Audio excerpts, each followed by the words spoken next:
O, Wapin, kabali, natsyuta mo kay Barangay San Ramon, Florida Blanca, Pampanga.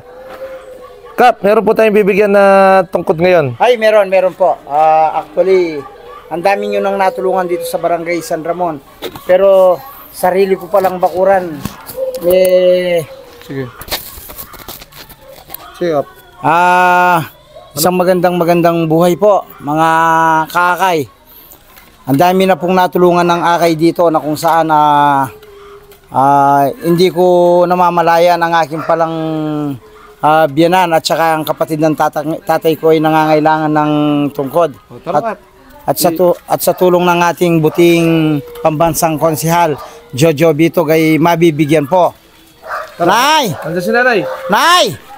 Nandito si pambansang konsehal. Sige, diretso tayo, Kap. Yan. Yan.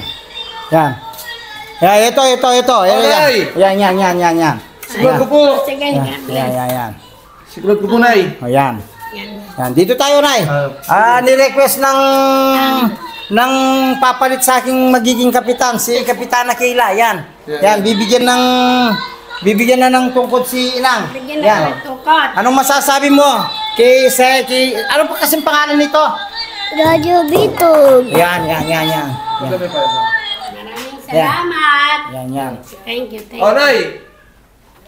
Nay, ito yung tungkod na bigay ng kay ni Sol. Ay, salamat. Try niyo po, Nay. Okay na po katas kanya, Nay. Opo. Kayang. Nay, ano po nga sabi yung kay Manuyang yun? Kay Manuyang maganaka. Maganakay. Maganaka yung manuyang ko. Opo, ano po nga sabi yung kay ni Sol? Kaya po may tungkod. Ay, dakalas salamat kaya ning binya yung tungkod kako. Okay? Dati kawayan God niya. bless na. O, Kap, ano masasabi mo sa akin ni Sol, Kap?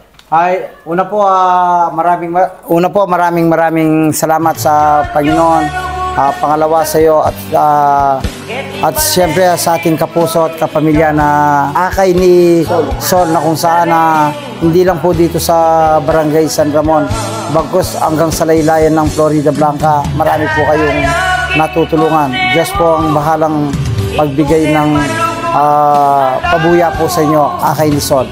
Okay. God bless po. Maraming salamat, Kap. Thank you.